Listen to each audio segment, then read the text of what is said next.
कहीं मेरे बेटे के साथ कुछ ना हो जाए, मेरे पत्नी के साथ कुछ ना हो जाए, मेरे बच्चे के साथ कुछ ना हो जाए, मेरे पति को कुछ ना हो जाए, मेरे पाँव में चोट लग गई, कोई बड़ी बीमारी ना आ जाए, मुझे 4 दिन से खांसी चल रही, कहीं बड़ी बीमारी ना आ जाए, मेरे सिर में दर्द है, कोई बड़ी बीमारी ना हो जाए। मतलब अपने लिए भी गलत सोच रहे हो और दूसरे के लिए भी गलत सोच रहे हो। ये नेगेटिव आपके भीतर। और आज के जमाने में यहाँ जितने बैठे हैं ना, इसमें से कम कुछ नहीं कहूं तो 50% लोग ऐसे हैं जिनके अंदर अपने ही प्रति नेगेटिवता आ जाती है।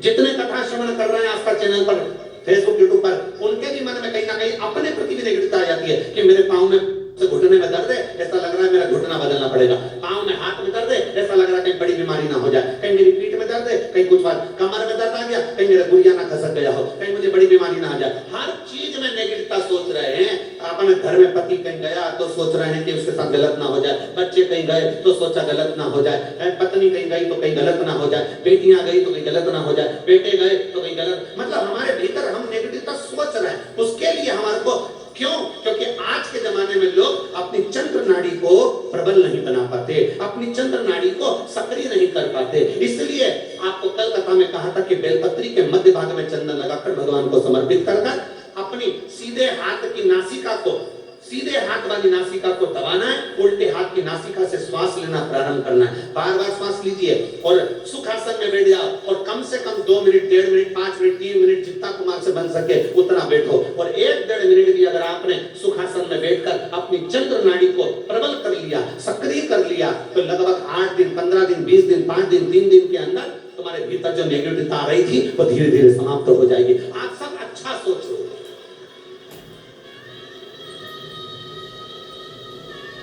आपके भीतर एक ऊर्जा अपने आप उत्पन्न हो जाएगी, आपके भीतर एक प्रबलता अपने आप आ जाएगी, आपका भी पावर अपने आप मजबूत हो जाएगा, आपके भीतर एक ऊर्जा अपने आप जागृत हो जाएगी। और वो ऊर्जा आपके भीतर आना जरूरी है। आज सबसे मुख्य है आपके भीतर की ऊर्जा को प्रकट करना। एक बच्चा बैठा है यहाँ पर, 10 साल का है।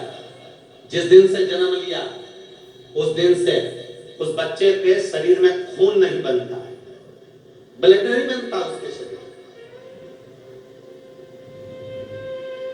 हर 15 दिन में उसके शरीर में ब्लड डाला जाता है और 15 दिन में ब्लड वापस बेकार हो जाता है, फिर 15 दिन में ब्लड डालना पड़ता है। ऐसा वो बच्चा 10 साल का हो गया और उसका ब्लड का सर्कुलर बस हर 15 दिन में ब्लड चढ़ाओ, हर 15 दिन में ब्लड चढ़वाने ले जाओ, हॉस्पिटल लेकर जाओ, ब्लड चढ़वाओ, हॉस्पिटल लेकर जाओ, ब्लड चढ़वाओ। जिस दिन से जन्म लिया उस दिन से 10 साल का हो गया और उसको ब्लड चढ़ते चढ़ते हर 15 दिन में उसको खून चढ़ता है, ब्लड चढ़ता है। उसका पत्र एक आया,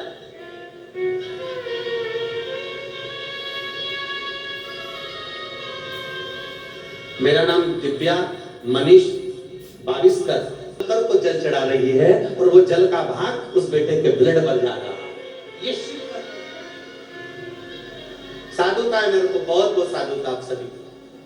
और तेरी कृपा बिना न मिले एक भी अणु, लेते हैं श्वास तेरी कृपा से तनु तनु। बखान क्या करूं मैं लाखों के ढेर का, चपटी भरूं खजाना हुएगा। गंगाधर मुक्तिदार ओंकार तू, भोले ओंकार तू, आयो शरण तिहार शंभु काय। क्या नहीं देता?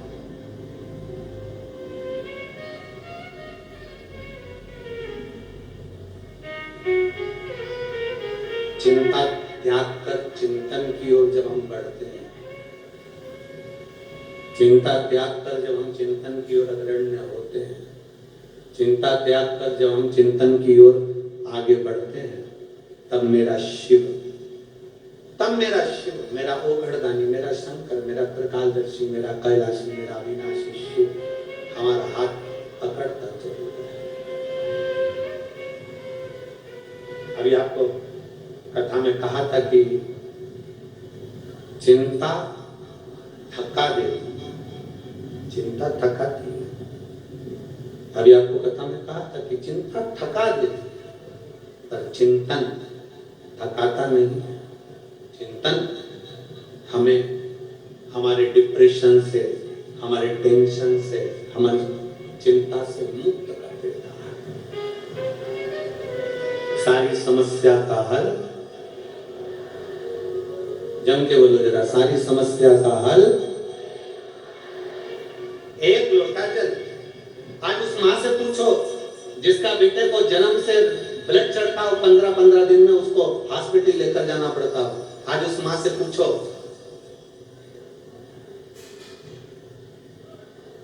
कि हर 15 दिन में उसको हॉस्पिटल लेकर जाना पड़ता और एक लोटा जल। 2019 से उसने कथा सुनी और 2019 से कथा सुनी और बाबा को जल चढ़ाकर अपने बेटे को देना चालू करा तो बाबा ने हाथ भी पकड़ा। थोड़ा समय लगता है, भाई मोटी है, कटने में समय लगेगा। जो शंकर को नहीं पहचाना वो भटक रहा है और आज भी भटक रहा है। जो शिव को नहीं पहचाना ना वो भटक रहा है। जो भगवान शंकर को नहीं पहचाना वो भटक रहा है। और जो शंकर को पहचान गया, जो शंकर को जान गया, जो शिव तत्व को जान गया, जो शंकर को जान गया, जो शंकर भगवान की अविरल भक्ति को पहचान गया, जो शिव तत्व को जान गया, जो भगवान शंकर की अविरल भक्ति को जान गया, फिर वो भटकता नहीं।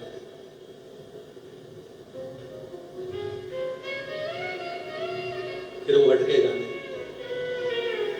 जो भगवान शंकर की अविरल भक्ति को जान गया, जो शिव जी की अविरल भक्ति को पहचान गया, जो शंकर की अविरल भक्ति को जानता है, फिर वो भटकता नहीं। शिव को जानने वाला वो भटकेगा नहीं। कल हमने कथा में कहा था, अच्छा व्यक्ति और शिव महापुराण, इन दोनों को समझने वाला ही व्यक्ति समझ सकता है। अच्छे व्यक्ति को और शिव महापुराण को समझने वाला ही समझ सकता है, वरना दुनिया का कोई व्यक्ति नहीं समझ सकता। अच्छे व्यक्ति को समझना बड़ा भारी है, जो आपके लिए दिन रात आगे बढ़कर काम करे, जो दिन रात आगे बढ़कर आपके लिए सहयोग करे, जो दिन रात आपके लिए खड़ा रहे, जो दिन रात आपके लिए समर्पण रखे, जो दिन रात आपके लिए 24 घंटा काम में लगा रहे। आपके परिवार का व्यक्ति, आपके क्षेत्र का व्यक्ति, आपके नगर का व्यक्ति, आपके कॉलोनी का व्यक्ति हो या आपके घर हो, अगर आपके लिए 24 घंटे लगा है ना, आप उसको जानोगे नहीं, आप उसको हल्के में लोगे, आप उसे समझ नहीं पाओगे, आप उसे जान नहीं पाओगे। अच्छे व्यक्ति को समझना और शिव महापुराण को समझना बड़ा कठिन है।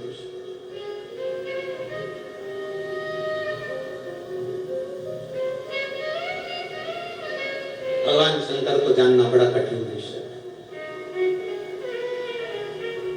कौन जानेगा, कौन पहचानेगा? एक पत्र है,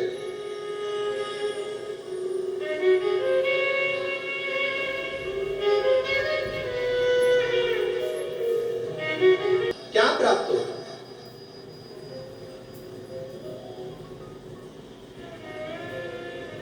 आपको क्या मिल रहा है? अजय अजय कथा सुनने के 3 महीने बाद जरूर जाकर बताना कि हमने पंडाल में बैठकर कथा सुनी थी और मेरे भोले बाबा ने मुझे नांदगांव में क्या दिया है। क्या दिया?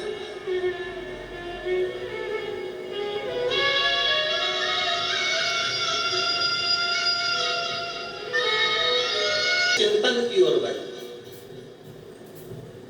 आडंबर को छोड़कर, दिखावे को छोड़कर, अंधविश्वास को छोड़कर हम विश्वास की ओर, शिव की ओर बढ़े।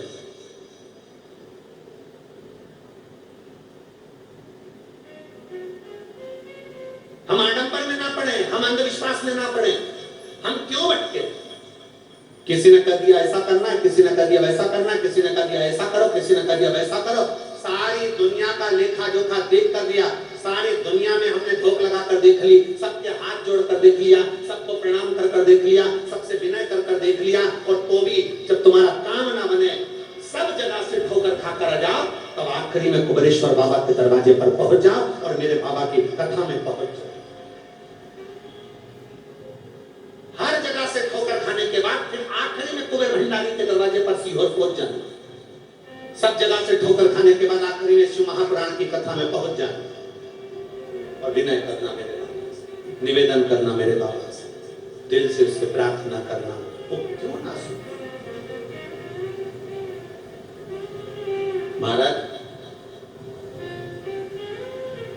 नीचे की अदालत और उस भोलेनाथ की अदालत में बहुत अंतर है, बहुत अंतर, बहुत अंतर।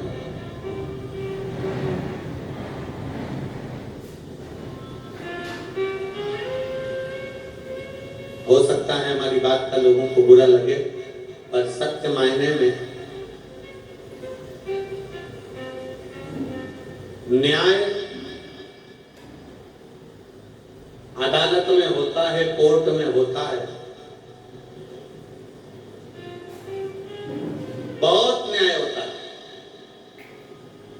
पर किसी जज को भगवान का सर्टिफिकेट नहीं दिया जाता। दिया जाता है क्या?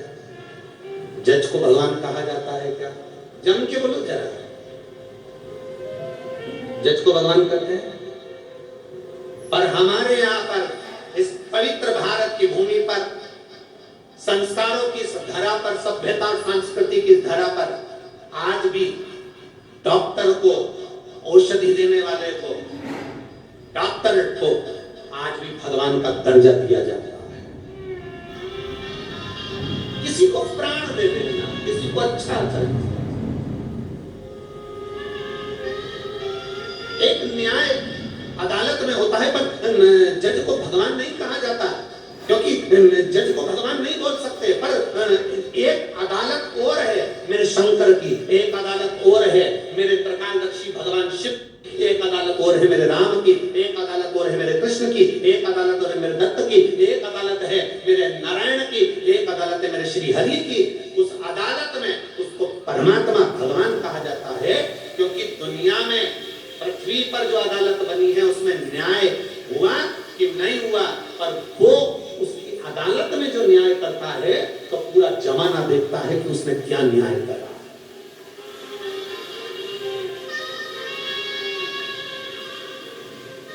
जब वो न्याय करता है तो पूरा जमाना देखता, पूरी दुनिया देखती है कि न्याय क्या करा है।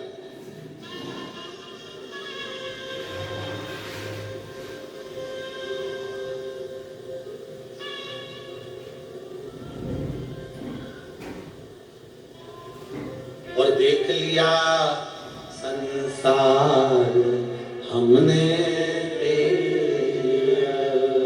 सब मतलब के यार हमने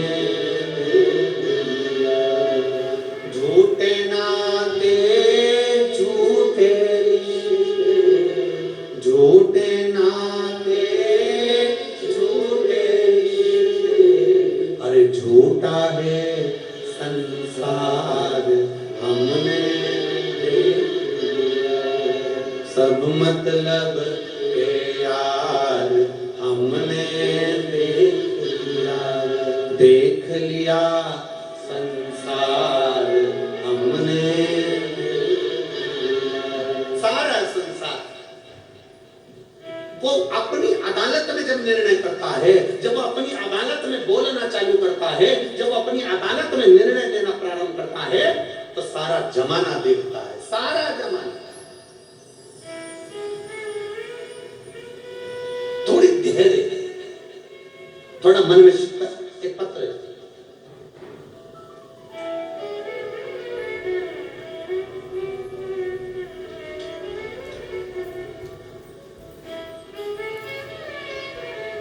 भरोसा, दृढ़ता, स्मरण, शिव के प्रति तुम्हारी विश्वास की जागरूकता, और शिव के प्रति जागरूकता के साथ में आप डॉक्टर को दिखाओ। जैसे इस बहन ने लिखा, मैंने ऑपरेशन कराया, सारे दुख मिट जाएंगे भोले,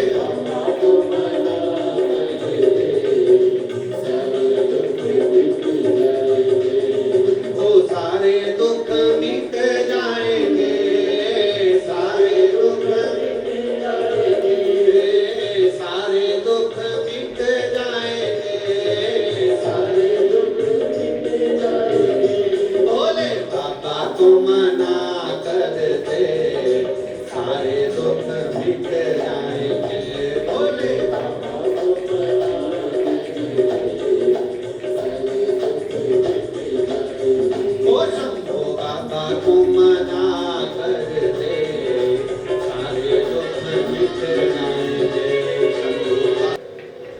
मासिक शिवरात्रि बाबा को अपने मन की बात दिल से प्रार्थना करते हैं। श्राद्ध पक्ष के आज शिवरात्रि का दिन और सोमवार का दिन है। बड़े भाव से जहां बैठे हो वहां से आप श्री शिवाय नमस्तुभ्यम हमारे साथ में उच्च स्वर में तुम्हारी आवाज व्यासपीठ तक पहुंचे, भाव से बाबा से प्रार्थना दिल से। जितने लोग आस्था चैनल पर कथा सुन रहे हैं, फेसबुक यूट्यूब पर कथा सुन रहे हैं, उनसे भी निवेदन है, आज श्राद्ध पक्ष की पितृपक्ष की शिवरात्रि है। दिल से बाबा से प्रार्थना करना जिससे देवाधिदेव महादेव आपके सब कार्य सफल करें, आपके हृदय में भक्ति का संचार हो।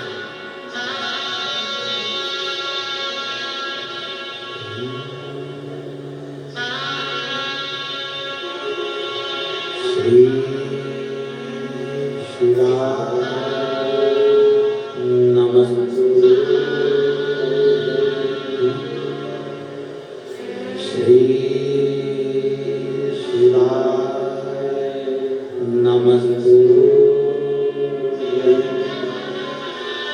श्री शिवाय नमस्तुभ्यं, श्री शिवाय नमस्तुभ्यं, श्री शिवाय नमस्तुभ्यं। भोला सब दुख काटो, ओ भोला सब दुख काटो,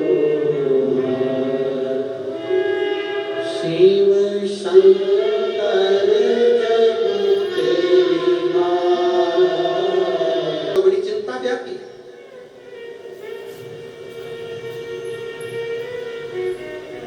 किस बात की चिंता व्यापी? शिव महापुराण की कथा कहती है जब देवता और असुरों ने मिलकर, देवता और राक्षसों ने मिलकर मंथन करा और मंथन करने पर विष निकला तो चिंता व्याप गई। कौन सी चिंता? बहुत सावधानी से सुनिए, आज शिवरात्रि की कथा है। बाबा देवाधिदेव महादेव आप सभी जिस भाव से कथा श्रवण करने के लिए आए हो, मेरा शंकर, मेरा उघड़ दानी आपकी झोली खुशियों से भरकर भेजे। इस भाव से आप कथा श्रवण करें। जब मंथन हुआ और समुद्र का मंथन जब किया गया, उस मंथन में विष निकला और विष निकलने पर चिंता व्याप गई। चिंता व्याप, किस बात की चिंता?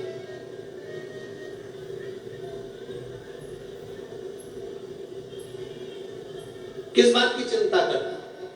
आप लोग कथा में आए हो, घर से चले होंगे तो मन में आया होगा कि हम कथा में जा रहे हैं, हम कथा में पहुंचेंगे, कहाँ बैठूंगी, कहाँ जाऊंगी, कहाँ पर कितना किलोमीटर पैदल चलना पड़ेगा, क्या करना पड़ेगा, कहाँ बैठेंगे, क्या होगा, क्या नहीं होगा। चिंता व्याप रही है, चिंता व्याप।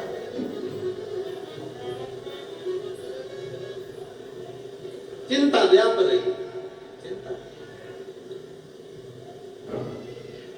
अब चिंता व्याप रही है तो चिंता इतनी व्यापने लगी कि हम कहाँ बैठेंगे, कैसे जाएंगे, क्या होगा। पर अगर हमने चिंता को छोड़कर भगवान शंकर के ऊपर पूर्ण भरोसा किया है, विश्वास किया है, और ये भरोसा हमने अपने अंदर ले लिया है कि मैं जाऊंगी कथा में, और कथा में जाऊंगी तो मेरा बाबा कहीं ना कहीं तो बिठा है। मेरा बाबा हाथ पकड़कर लेकर जाएगा, कथा सुनाएगा, मेरी झोली खुशियों से भरेगा। मतलब चिंता को त्याग कर तुम चिंतन में लग गए, और चिंतन में लगे तो मेरे देवाधिदेव महादेव ने तुम्हारी झोली भर दी।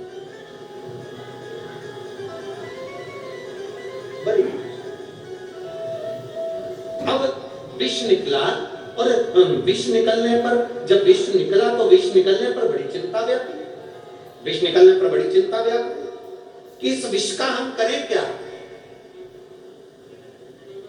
समुद्र में अगर विष डाल देते हैं तो समुद्र में जितने जीव हैं सब मर जाएंगे। समुद्र की भाप उड़ेगी, उस भाप बादल बादल को लेगी, बादल उसी विष को नीचे पटक देंगे, नीचे पटकेंगे, सारे जीव मर जाएंगे। विष का करे क्या? पृथ्वी को अगर विष देते हैं तो इसमें जो फल उगेंगे, वृक्ष उगेंगे, अन्न उगेगा, वो सारा जहरीला हो जाएगा, सब व्यर्थ हो जाएगा, सब बेकार हो जाएगा। इस विष का करे क्या? इस विष को हम ना जल में दे सकते हैं, इस विष को ना हम पृथ्वी को दे सकते हैं, इस विष को ना हम कहीं फेंक सकते हैं, इस विष को ना हम पी सकते हैं, इस विष को ना हम कहीं ले जा सकते हैं। इस विष का हम करे तो करे क्या?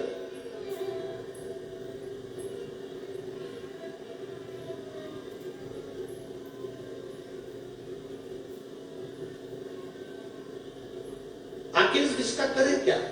एक बड़ी सुंदर कथा आती है। एक सेठ जी की दो लड़कियां थी।